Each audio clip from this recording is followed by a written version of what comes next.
Topkapı Palace was built in the 15th century when the conqueror of Istanbul, the Sultan Mehmed, when he conquered Istanbul, he tried to build, you know, some like some of the cultural things from Ottoman, like these things, or the mosque, you know, to build the city as a, you know, representative of Ottoman. And then before the Istanbul is like the capital city of Ottoman was Edirne. It's so near to Istanbul, like 200 kilometers away. And then before that, it was Bursa. So they traveled to the European side, and then they moved to Istanbul, the capital cities. And now, now it's not again the capital city of Turkey. Most people, they misunderstand this concept. It's but one of the main attraction in the world. So Topkapı Palace has got, you know, too many rewards. Like one of them is the UNESCO World Heritage in 1985. And let's see the drawings of the Topkapı. Here is the first gate. This is called as the first courtyard. This is actually not existing anymore, but because, you know, after like 500 years, it has to be rebuilt again, and it's not existing anymore. But it's the place for the people to, like, for the protector people to stay over there. And this gate called as the Salvation Gate. So this place is for the like the second vizier of the Ottoman Empire. They were like they guest the visitors here firstly, and then this place is called as the second courtyard. The name is, what was the name? Divan Courtyard. Yeah, this is called the Divan Courtyard. This is actually one of the main places in Topkapı Palace. This one includes the soldiers and some of the scholars here. Then, when you move to this gate, this is called the Gate of Felicity. And then you move the heart of the Topkapı. This is Enderun.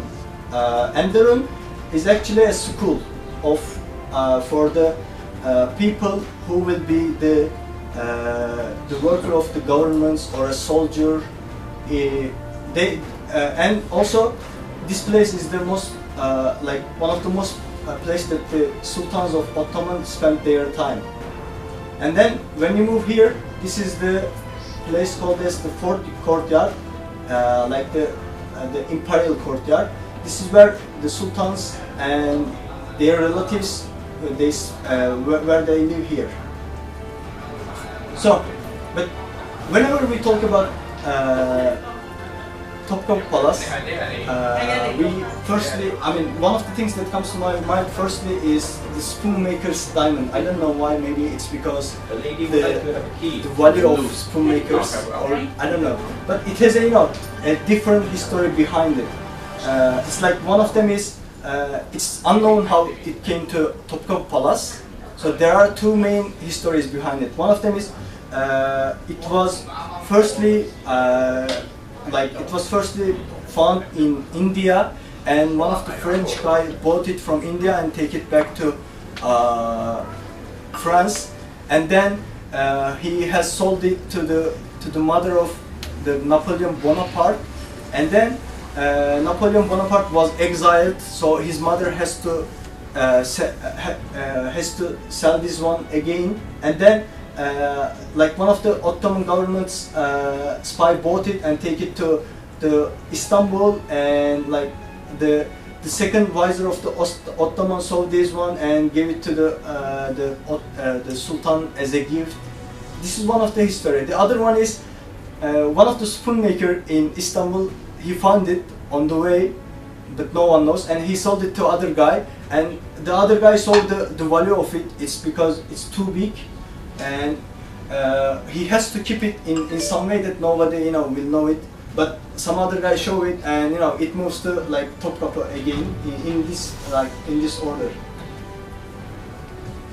The other things that comes to my mind in Topkapı Palace is the secret relics. You know, when this palace was built, after that the Ottoman government, they started to grow up, you know, in the area of Asia, Middle East, and the Europe. So whenever they go and like conquer some place, they brought some gifts and some, you know, some of the important things from there, and they like kept this secret, they kept these things in this palace. So let me show you one of them.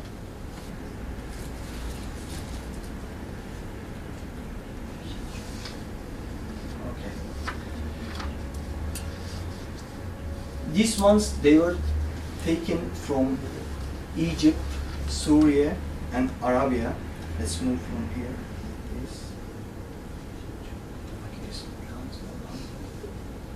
And these were the belongings of the Prophet Muhammad.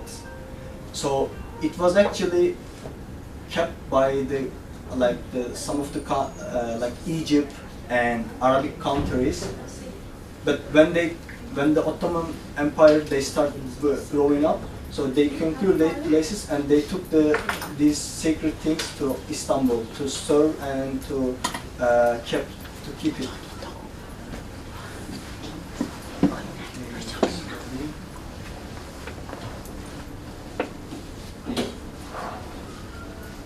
This one is the scepter of Prophet Moses.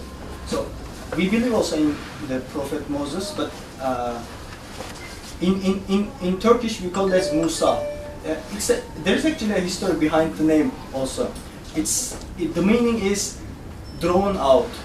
It means like the mother of the Prophet Musa, when he was born, he born it like in the water. So and then she said, I called him as the Moses. The meaning is drawn out.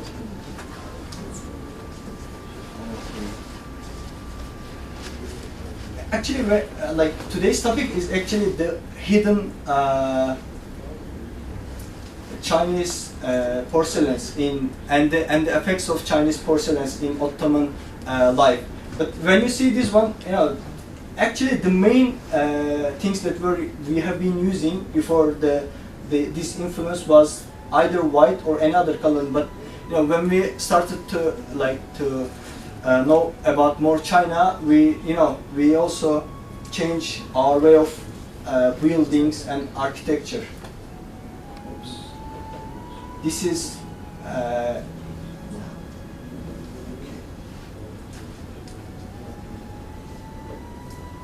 it's the place in now it's in Palestine, right? No, it's in Israel now. Yeah. Mescid-i Aqsa. It's called as Mescid-i Aqsa. It's also one of the historical places. And in this place, it's always been read Quran, you know, loudly for the people. I mean, for the sake of the sacred things. There is always someone reads Quran here.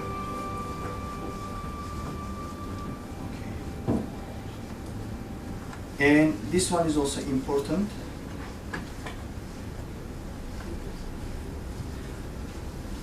This is a place for, this is actually a place for the Sultan's dining room. So when you see it, it's the flowers and some of the fruits here, you can see, like grapes. You know, it was built by the Sultan Ahmed III, by her mother, by his mother. And then he used this place as a dining room to, you know, to make him eat more. Yeah. You know, it's like some of the figures here is also affected by the Chinese culture as well.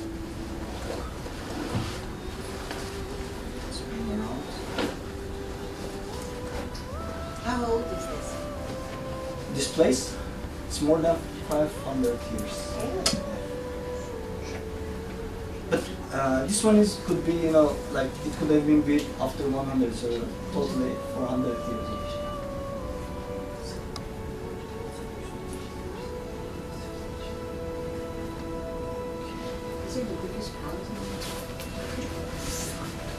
Actually, it's it is the biggest palace. You know, firstly, this palace was served as a residence for the Ottoman sultans. Like 400 years, this place served as a place for residence. And then the sultans, they moved to another place which is near to here, which is near to this place called as the Eminönü. The place called as Dolmabahçe Palace. But now, you know, it's not like it's been built more than 200 years, but the place is more, you know, lively for now. So it's still used for the conference. And it's one of the expensive places in Istanbul, Dolmabahçe Palace. And the second one, it's Yıldız Palace. It's also served after like the last Ottoman Sultan. They used as their residence.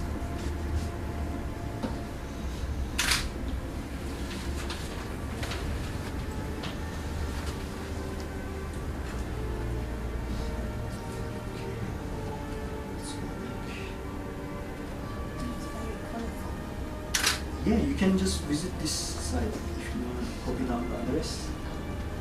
3D places, just right on the go. 3D places.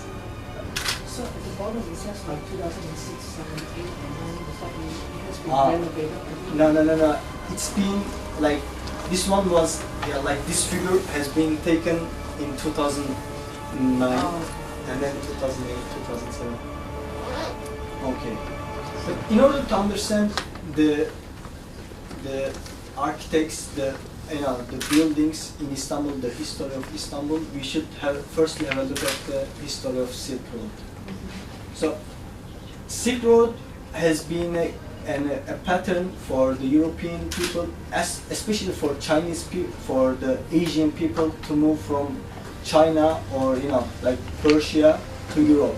It's also served as a place, as a pattern for commercialize and for changing culture, or like for army ways, or even for the like a way for an illness to spread out to world. It doesn't have to be spread out from China. It has to be it could be like from Iran, like the plague was revealed from Iran, and it's one of the biggest historical place in China as well. I've been in Xi'an, so the road officially starts from Xi'an, but it ends nowhere because it continues to up to to Europe. But the officially it stops at Istanbul.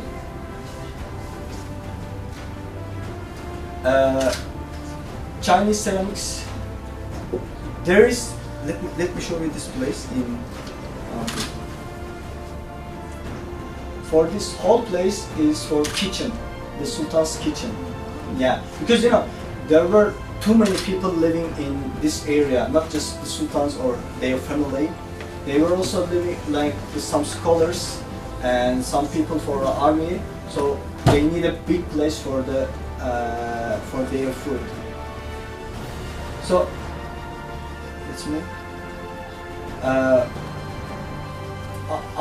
Like in the 5th century or so, the Chinese ceramics starting to spread out to world because the architects and the beauty of the Chinese ceramics, because also away from the Silk Road, it has got the beauty behind it.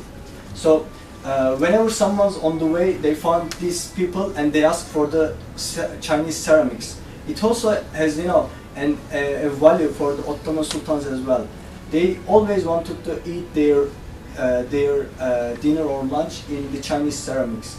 Yeah, because for them it has a value for like wealth and respect. And one of the things in Topkapı Palace is like outside of China, this is the first place. Topkapı Palace is the first place for finding the this huge variety of this huge extent of Chinese ceramics. So there are too many things to see in Topkapı Palace, but for now it's been under the restoration, because the place is a little bit old, so it's been under the restoration. If you ask me, let's go over there. I mean, we cannot enter it for now. In 2012, there was an exhibition in Istanbul. In 2012, for the Turkish government, it was called as the Year of China. So they brought some historical things from Xi'an or some other places in China to make an exhibition. And in this, like the last year, in 2013 September, it was also called, in Shanghai, it was called as the Year of Turkey, and there was an exhibition in Shanghai. And there are actually too many things to see in these places, and at the end of the presentation, there are some books and some other pictures that you can see, and you can see by yourself and read more about it. These are the most important ones, I mean, for me. That's beautiful. Yeah. How about the place of Chinese porcelain in Ottoman Değiller? As I told you, it has shown, because it's been coming from the China, like all the way along from China to Istanbul. Like I know one guy, he's a famous guy, and we know more about history and more about Asia from him. His name is Marco Polo. Yeah, Marco Polo. I thought he's a friend. Yeah. Marco Polo, he was, ordered by the Pope VI to send a letter to China in the 13th century. And it took him to travel to China and come back to Italy again, like more than around 2 years. Let's say around 2 years. And he started this journey with 100 people. When he came back, it was like 20. Really? Yeah. So like, as you can see, we know, like in the 13th century, it was so hard to carry things from China to Europe. So it should have, a meaning for people, for the government as well. So they always use their plates as the Chinese porcelains or Chinese tails to eat it from them. And also, like in the governmental politics, they always give gifts to other people, like the other countries. So their first choice was giving them the Chinese porcelains as well. And it's not only affected, like the Ottoman government is not the only one affected by the Chinese porcelain, the Chinese architecture. On the way to Istanbul, the other countries like Iran, India, or like the other small countries, they were affected by these architects. So this one is called as, let me have a look. The name is a little bit hard.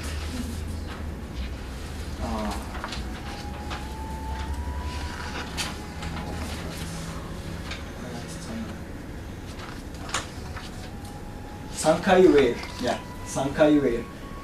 This is a picture from a museum in England. So yeah. They brought this from Iran. Yeah, and when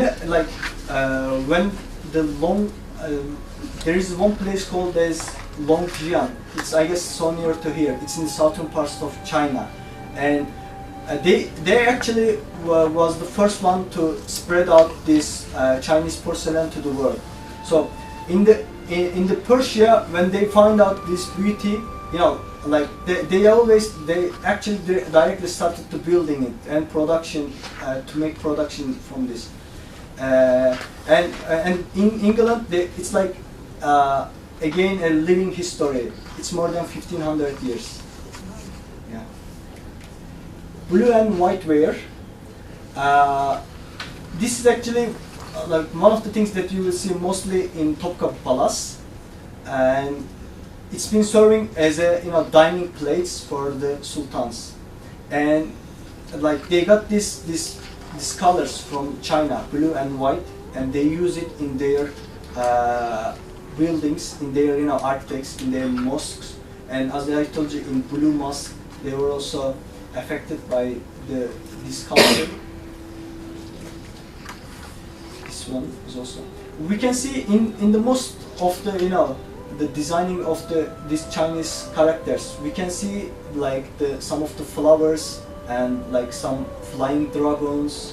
So whenever you go to a palace, you know, in Turkey, like as I mentioned about this tree palace, you can see many of these beauties over there. Thank you for listening.